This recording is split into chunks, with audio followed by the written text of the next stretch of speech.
Olá, bem-vindo a mais um episódio do Momento Agro RC1 e hoje no programa nós teremos a participação do Eduardo Schur, ele que é médico radiologista e é sócio proprietário da empresa Paralelo 30, que produz e comercializa a Nospecan no Rio Grande do Sul. O nosso diretor institucional, Ronaldo Bianchi, e eu batemos um papo com o Eduardo e ele falou sobre o mercado da trufa brasileira. E você confere agora o nosso programa.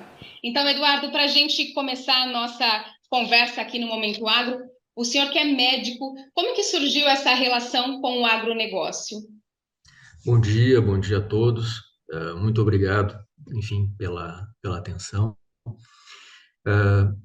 Eu tenho 50 anos, eu sou médico, mas nasci numa cidade uma cidade no interior do Rio Grande do Sul, com características rurais, né? Então, a cidade que eu nasci é uma cidade que no século passado sempre foi reconhecida como a capital do arroz, né? E também pela pecuária, né?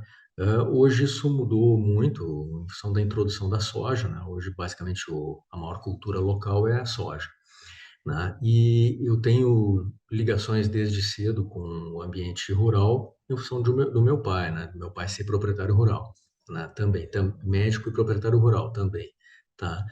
Ah, a Nospecan, ela tem uma história um pouco diferente. A Nospecan, ela, na cidade, na década de 70, foi introduzido um grande pomar, que até então é o maior pomar da América do Sul, né, por um empresário chamado seu Geraldo Link, e ele trouxe muitas variedades de Nospecan de todos os lugares do mundo e implementou aqui na cidade, né? Isso na década de 70. E nós vimos que algumas variedades se adaptaram muito bem, né, localmente, né? E com isso, a partir disso, se teve a ideia de se implementar um pomar de noz pecan no local, com essas variedades, com porque nós entendíamos na época que a gente tinha a capacidade de desenvolver um pomar com produtividade e qualidade com níveis mundiais. Então, esse era o nosso grande desafio, né? Eu tenho mais sócios que constituíram esse projeto conosco. Nós criamos a Paralelo 30 com esse intuito, né? Em 2016, nós já começamos a produzir uh, com uma quantidade por hectare, né, com a produtividade com padrões mundiais, né, os melhores pomares estão nos Estados Unidos e no México, e a gente conseguiu equiparar essa produção, e a partir de 2019, nós começamos a exportar, né? Então, nós atingimos uma qualidade da fruta com padrões mundiais, né, de exportação, e a partir desse ano nós começamos a exportar, né? Atualmente nós exportamos principalmente para a Ásia, né?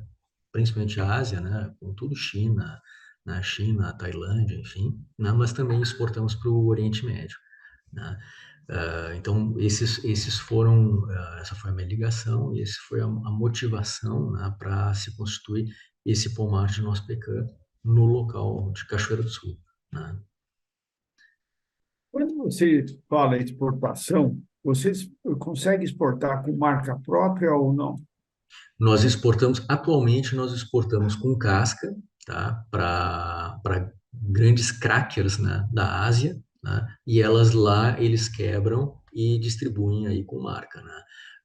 A exportação descascada, que nós chamamos, né? Vai ser é o próximo desafio, né? O próximo desafio e principalmente nós temos um desafio que ele é o mesmo, né? Que é exportar a nossa pecuária descascada e acessar o mercado europeu, né?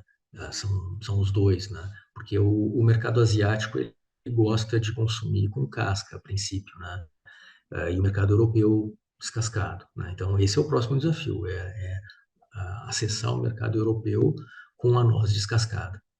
E essa situação que a gente está vivendo com o mercado europeu, né, Mercosul e União Europeia, isso interfere na nossa pecan para vocês? A noz pecan, não, porque a noz pecan ele é um produto muito nichado, né? Um produto de nicho, né? O que nós vimos, e por que que porque nós até então a gente não tinha essa ambição de acessar mercado europeu, né? Mas o que a gente tem visto agora é a procura da nossa pecan, principalmente pelos alemães, em função da noz pecan ser uma noz que tem uma quantidade muito grande de antioxidantes e de flavonoides, né? Então, o fato dela ser uma noz saudável, nós vimos que os alemães, principalmente os alemães, eles estão substituindo a noz pecan pela o que a gente chama aqui no Brasil de noz persa, né? A noz de Castilha, a noz persa, a noz chilena, né? Nós chamamos aqui no Brasil, né? Que é aquela outra, todo mundo conhece aqui no Brasil como a noz do Natal, né? E o alemão está substituindo essas nozes pela pecan. Então, aí se tem uma oportunidade, né? Eduardo, e vocês trabalham também com viveiros? Nós trabalhamos com viveiro no passado, atualmente não. Atualmente a empresa está focada somente na produção da fruta e comercialização da fruta, né?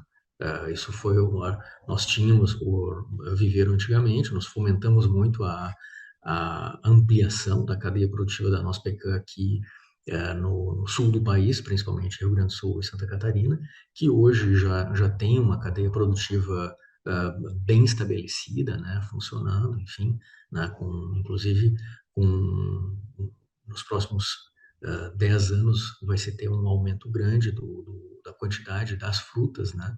Então, isso a gente entendeu agora que o momento é o momento de focar na produção e exportação. Aí, de repente, surge no meio desse pomar Sim, sim. Isso que eu ia uma falar. pepita, né? É uma Isso. pepita de ouro, né? Foi a propriedade Chamada que descobriu trufa. a primeira trufa brasileira, é isso, Eduardo? Isso, correto. A história da descoberta é a seguinte: quando nós implementamos o pomar, nós buscamos muita informação fora, né? Nós sempre tivemos consultores norte-americanos, mexicanos, chilenos, argentinos, enfim, né? E nós também sempre tivemos as universidades dentro da empresa fazendo pesquisa, né? A Universidade Federal de Santa Maria, o professor Diniz, que é o professor de fruticultura lá, enfim, fazendo. E um dia o professor Diniz trouxe um doutorando, né? Estava acabando o PhD dele, um doutorando em cogumelos, né? Em fungos, né? E ele estava acabando o PhD dele, né? Ele tinha feito PhD na Eslovênia, estava acabando ali em Santa Maria, e ele veio, olha, posso procurar os fungos aqui, coisa e tal. Bem, nós sempre tivemos esse convênio com a universidade. E esse doutorando se chama Dr. Marcelo Sulzbach, né? Ele fez a descoberta das trufas, né? Foi a primeira descoberta de trufas no Brasil, né? Uma descoberta espontânea, porque essas trufas elas não são cultivadas, né? Elas aparecem lá no pomar espontaneamente. E ele, a partir disso, em 17, ele pegou essas trufas, mandou fazer análise de DNA em Washington e em Paris, né? O que foi confirmado, né? Enfim, foi confirmada a trufa, né? Essa trufa, ela tem uma origem norte-americana, ela veio com as raízes da noz pecan, né? E elas atualmente elas aparecem, elas surgem espontaneamente na raiz das nossas pecan no pomar entre agosto e fevereiro, né? Desde 17 a gente vem lentamente trabalhando com isso. Esse ano já foi um ano que a gente conseguiu ter esse verão foi um verão que a gente já teve uma exploração comercial, fornecendo para vários restaurantes, tanto em São Paulo quanto no Rio de Janeiro, e para vários chefes assim pelo Brasil, né?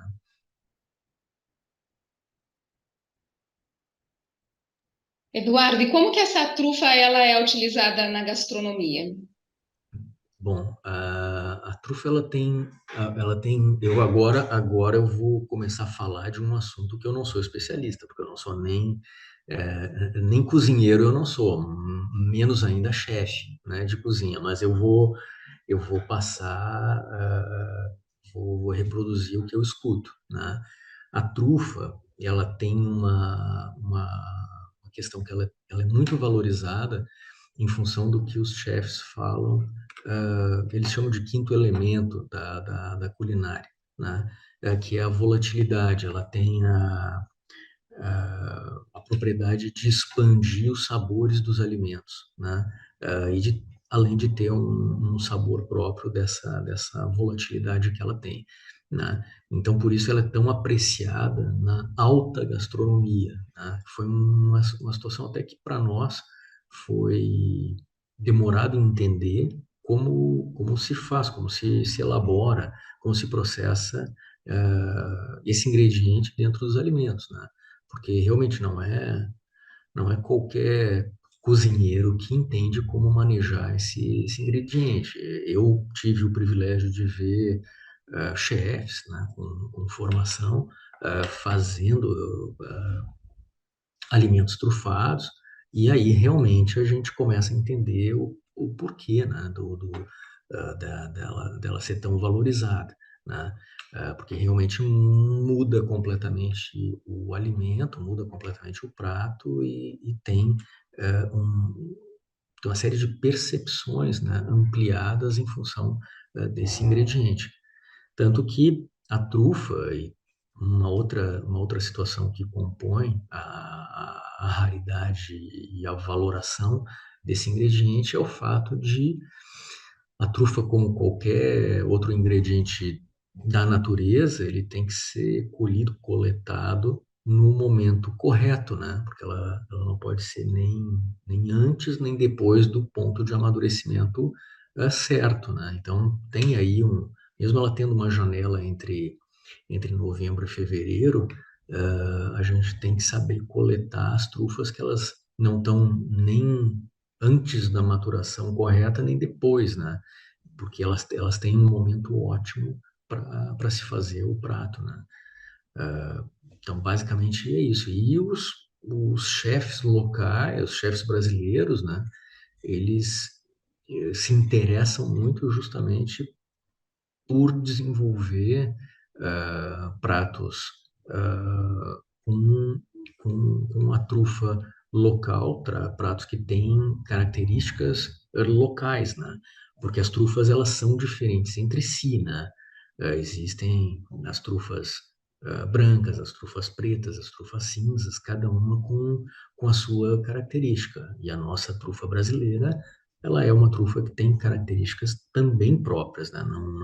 Ela não, ela é diferente, por exemplo, da Tartufo Bianchi, né, que é aquela trufa branca italiana. Ela é diferente do Tartufo Melanosporum, que é a trufa preta francesa, né? Então, os chefes, eles agora eles criam pratos em cima das características próprias da trufa brasileira, né? Vocês estão, nesse momento, eu entendi que vocês. É quase extrativismo, né? Sim, É um correto. extrativismo. Sim. Não, vocês já estão planejando fazer um processo de cultivo dessas trufas? Isso e nós, a empresa Paralelo 30 não, porque, por quê?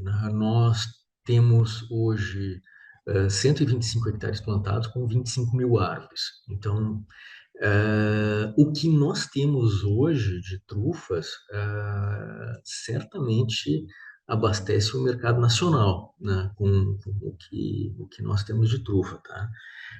O Dr. Marcelo Sulzbach, né, que é o descobridor, ele tem sim projetos de fazer, ele já tem inclusive alguns projetos experimentais, tá? De inocular e reproduzir as trufas, né? Até hoje, no Brasil, não existe nenhuma área que tenha conseguido fazer isso, né? Reproduzir as trufas intencionalmente, né? E isso porque isso em outros países já existe o cultivo intencional, né, das trufas, né? Algumas localidades, Chile, Nova Zelândia, Eslovênia, eles já fazem, né, isso. Agora, no Brasil, isso ainda são testes, né? Isso ainda está sendo testado. Por quê? Porque as trufas elas têm uma necessidade de um ambiente muito específico.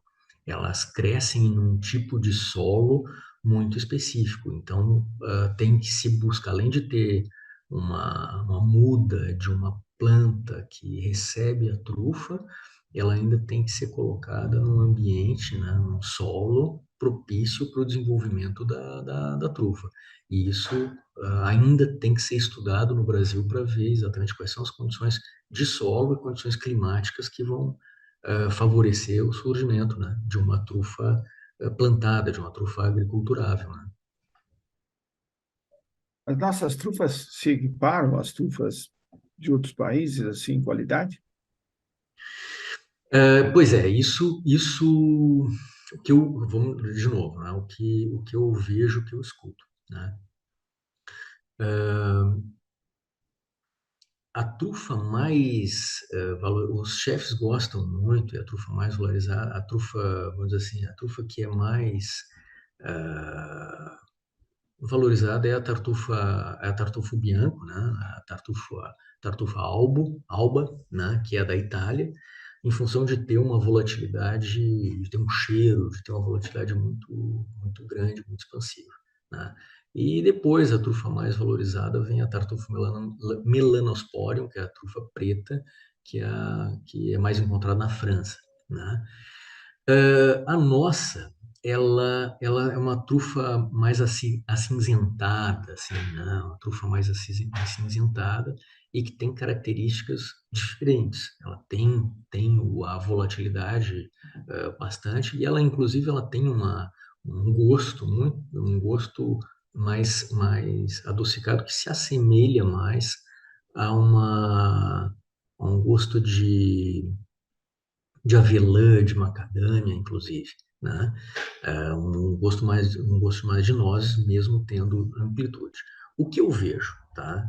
Disso tudo, ela, o que é importante é a gente ter a coleta no momento correto de maturação, né? Porque justamente o que os chefs valorizam muito é esse odor clássico, essa volatilidade clássica e esse sabor expansivo clássico que se dá quando ela está madura.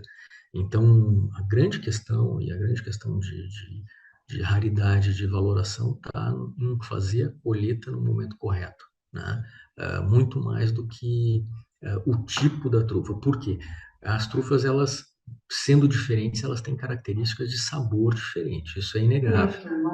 Isso é inegável, né? Mas o que importa para os chefs é essa volatilidade, essa expansão do odor e do sabor, né? Que se faz em coletar elas na maturidade correta, né? Doutor Eduardo, e depois dessa coleta, essa trufa passa por algum processo especial? Como que ela chega até a mesa dos chefes, até os restaurantes? Nós coletamos elas, né? Nós temos o Marcelo Sulzbach, né? Que é o descobridor, né? Ele faz a seleção, né? E ele é o nosso responsável técnico, né? Ou seja, porque como é um alimento diferente, né? Nós nem ninguém deve vender sem um responsável técnico avaliar e, e dar o ok, né, de que aquilo é uma trufa, é um fungo, porque os fungos, eles têm, tem inclusive uma coisa que eu chamo a atenção, que não dá para ficar comendo qualquer coisa que se tira da raiz das plantas, porque existem, inclusive, alguns outros fungos que também se fixam nas raízes das plantas que são venenosos, podem intoxicar, né? Então, esse nosso o Marcelo Susberg, né, ele depois da coleta, ele avalia tudo, né, dá o ok, que isso é uma trufa, que ele a certificação que é aquilo ali, e depois, por via aérea, né, nós enviamos para os chefes que nos encomendam. A trufa, se eu entendi, a trufa ela fica entre o solo e a raiz, né? Ela não, a trufa surge na superfície. Não, não, nós temos que cavar, né, cavar em torno da planta, em torno da árvore, né, e a trufa, ela é fixada na raiz, né. Trufa, uma planta, ela tem, no momento que a raiz ela começa a nascer, começa a se espalhar, o micélio, né, da trufa, ele se fixa na raiz e ali ele se desenvolve. E no momento que ele está ali, ele sempre estará, né?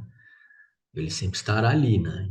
Então, todo ano, dependendo das condições climáticas e de solo, essa sementinha, que é o micélio, ela vai crescer, vai frutificar e se transformar na trufa, né? Você chega a marcar o local da próxima colheita? É interessante que depois desses 5 anos, nós sabemos onde está, né? As trufas, elas estão em todo o pomar, tá? Em todo o pomar. Nós achamos ela em toda a área, né? Nós temos toda a área trufada, né? E é muito característico desse cultivo. Quando a gente começa a procurar, nós removemos a terra. No momento que a gente remove a terra, a gente já sente o cheiro da trufa, né? O cheiro característico, no momento que vira a terra, a gente já chega. Então, tanto que nós não temos cachorros, porcos, nada disso, porque a gente já tem esse. Até isso é interessante falar, né? Porque isso tem todo um glamour em torno disso, né? Porque o pessoal sai do Brasil, vai para a Europa para fazer coleta de trufa, né, em áreas na França e na Itália, né, e o que acontece é o seguinte, né, nós sabemos, todo mundo que conhece trufa sabe que as trufas elas aparecem em algumas árvores, né, em algumas espécies de árvores, não são todas, né, então elas aparecem em carvalhos, elas aparecem em avelãs, elas aparecem em nogueiras, né, são algumas árvores que aparecem a trufa. Então, quem busca trufas na floresta europeia, por exemplo, ele já sabe onde elas estão procurando a árvore, né? Então, ele vai onde tem as árvores, ele já sabe que tem as trufas, né? O cachorro, o porco, ele é muito mais, faz muito mais parte da cena, né? Da busca ali do que qualquer coisa, né? Porque quem tá nesse ambiente, ele conhece isso, né? Uma coisa que é muito importante a gente entender também desse mercado é que esse mercado ele tem um mercado que é o mercado natural, o mercado orgânico, né? Nós só trabalhamos com esse mercado, o mercado natural, o mercado orgânico, né? Ou seja, que é fazer a coleta da trufa e vender a trufa, né? Mas existe um derivado, principalmente na Europa e no Brasil a imensa maioria dos produtos que são comercializados são desse segundo segmento, que é o segmento sintético, né? Onde existe alguns pedaços de trufa natural e eles têm a essência sintética, né? Então, a imensa maioria dos produtos são consumidos aqui são sintéticos e na Europa também, né? Onde se usa essências sintéticas para dar ah, o sabor trufado, né, dos alimentos, né? Então, isso também é muito diferente, né? Isso, quando a gente vai entendendo como funciona esse mercado, a gente começa a entender isso aí, né? Por que que a trufa, a, a, a, a trufa em si é tão valorizada, né? Doutor Eduardo, e a gente, no Brasil hoje, esse produto, a trufa, ela é comercializada qual valor, o grama? Que a gente sabe que é um produto realmente muito valoroso. Esse ano nós comercializamos a trufa que nós chamamos de grande, que é acima de 60 gramas, né? Ela foi comercializada a R$ 10 o grama, tá? E abaixo disso, a R$ 8 o grama, né? Esse é o valor que é comercializado hoje no Brasil, né? Por que você chamou de Sapucaí? Por Isso, quê? não, isso não fui eu que chamei, isso foi o descobridor, né? O Marcelo Sulzbach, que, que, que chamou de Sapucaí e foi em função de um chefe que quis fazer uma homenagem, assim, a uma coisa, mas não teve, é uma coisa do descobridor, né? Porque isso é uma tradição, né? Que quem descobre batiza, né? Então, isso foi dele, né? Né? Essa é né, a mas ele fez uma homenagem indígena aí, por causa disso. Doutor Eduardo, a gente já está chegando, infelizmente, ao fim aqui do nosso programa, mas eu queria que, para encerrar, o senhor falasse qual que é o cenário que o senhor vê das trufas aqui no Brasil para os próximos anos. Bom, vamos lá. O que eu percebo hoje é o seguinte: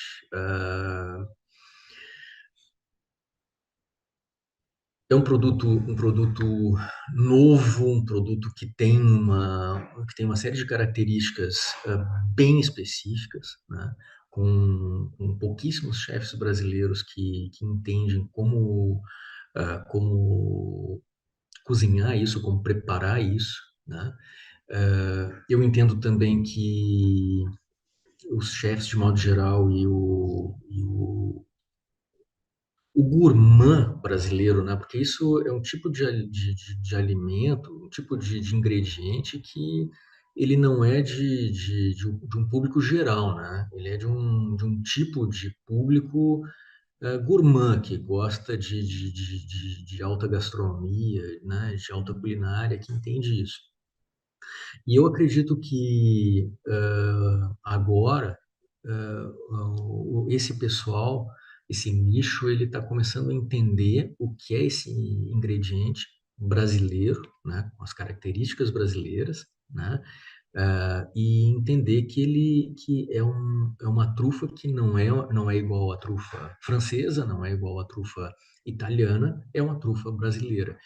E o que eu vejo são os chefes brasileiros que são extremamente criativos, né, criando pratos novos, criando estruturas novas, estruturas de sabores novos, né? E o que eu percebo é que em pouco tempo isso vai ser absorvido nesse mundo da alta gastronomia brasileira, né? E transformado em um conjunto de sabores aí que, inclusive, a gente vai apresentar para o mundo, né? Isso é muito característico, muito próprio do Brasil. O Brasil é isso, né? O Brasil, ele é antropofágico, né? Ele traz essas coisas, transforma e cria coisas novas. Eu vejo esse cenário, né? Eu vejo esse cenário, vejo uma procura grande por isso, né? Vejo, inclusive, ah, os gourmands brasileiros, os chefs brasileiros, entendendo um ingrediente que antigamente era raríssimo de chegar aqui, né? A grande parte dos ingredientes que chegavam aqui, trufas que chegavam aqui, chegavam pela mão de pouquíssimas pessoas, de formas, inclusive, que não eram legais, muitas vezes, né? Ah, né? E outra coisa, a gente está hoje tendo o privilégio de comer trufas frescas, porque no Brasil nunca se comeu trufas frescas, porque elas eram colhidas na Europa e chegavam aqui 20 dias depois, 30 dias depois, com outras características de sabor, né? Hoje não. Hoje elas são colhidas segunda-feira, na quarta-feira elas estão no prato do chefe, né? Então isso também mudou muito, né? Então tem uma série de desafios novos aí, né? Principalmente de entender o ingrediente, de transformar o ingrediente e de dar para esse ingrediente brasileiro a potência culinária que ele vai ter, né? Vai fazer parte da culinária brasileira, né? Muito interessante, parabéns pelo seu trabalho, parabéns a todos da tua empresa que fizeram essa descoberta importantíssima para o nosso país, não só para a culinária, mas para nós como um povo mesmo, né? E é o que o senhor estava falando, a gente hoje tem a oportunidade de comer uma trufa fresca. É claro que é um nicho ainda que precisa ser ampliado, mas eu tenho certeza que com a informação e com o conhecimento as pessoas vão saber cada vez mais sobre as trufas brasileiras. Muito obrigada pela sua participação aqui no Momento Agro. Eu que agradeço. Muito obrigado a vocês. Agradeço muito. Nós agradecemos a participação do Eduardo Schur, ele que é proprietário da empresa Paralelo 30, que produz e comercializa a Noz Pecan no Rio Grande do Sul. Agradeço também a participação do nosso diretor institucional, Ronaldo Bianchi, e a gente se encontra no próximo Momento Agro RC1. Obrigada pela sua companhia e você continue acompanhando a programação aqui do portal RC1. Até o próximo programa. Tchau!